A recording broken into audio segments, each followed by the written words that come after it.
coming out of his ears, his nose. He beat that kid down. And his mama told him, well, when you get back, you're going to get whooped. And he said, next time I went back, I threw it. I went straight to Mom and said, I beat him, and I beat him bad. And next time, if you whip me, I'm going to kill him. And Mama looked at him and she said, I think he knows I think he meant it. And she pulled back on it. She didn't whip him because she didn't want him to be in jail. And that boy, he got rougher and rougher and got worse and worse. And finally he ended up being a sheriff. And he said back in those days, if you was a sheriff, you was a bad man. You was rough. And he said that you put that gold star on there, you're a target for the bootleggers and he wore that star for 18 months. And he killed a lot of people. And finally he put that down. And first thing he did is he opened up a saloon. And back in then it was you couldn't do that.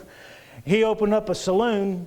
And he got in there, and Charlie Wyman, you see John Wayne, and he'll take the gun away from him. It's Charlie Wyman, he did that. He run that saloon. He went straight to the sheriff's office. He says, you're not going to come out here, because if you come out here, we'll take out more than you'll take of us. And they knew it. That was the kind of man he was. And he said that in his 80s, when he was giving that testimony, he says, I condemned a lot of homes. I caused a lot of breakups. I caused a lot of family disasters because of my saloon. And I ran that. I caused death. I caused many a heartache. And he said, but there was a revival that come through. And he said, as a small man, and he was preaching a revival, and he got to preaching, and people stopped coming to the bar and everything to drink. And he said people was going to that revival. And he said there was an old lady in there that just started praying for him. And she got up and she said, I think we need to fast for Charlie Wyman.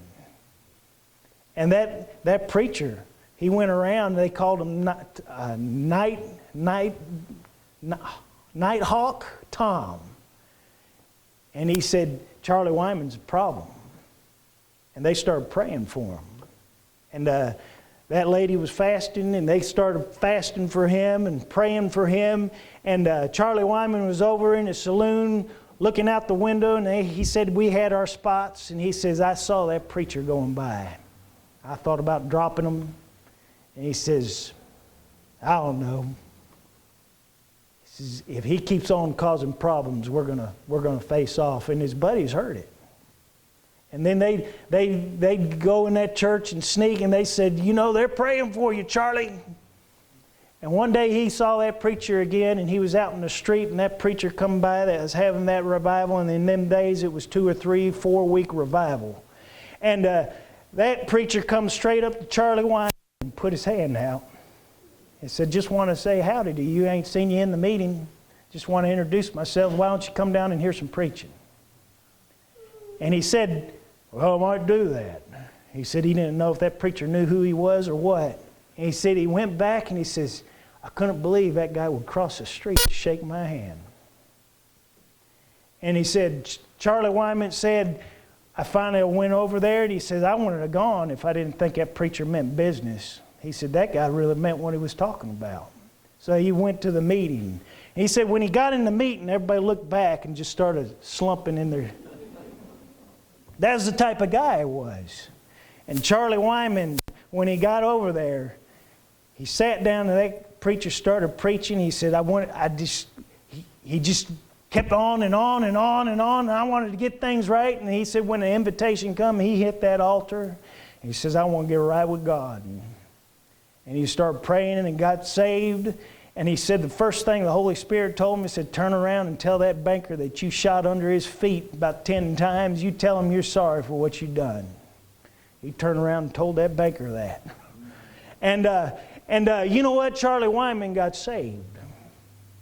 You know what he was? He was a bad sinner. But you know what? You're just as bad as Charlie Wyman. if you're a sinner without Jesus Christ, you'll end up in hell with all the sinners that did not trust Jesus Christ. You know what Jesus Christ does? He saves the chiefest of sinners. Chiefest of sinners. Chiefest of sinners, Jesus will save. We're going to give a song of invitation, and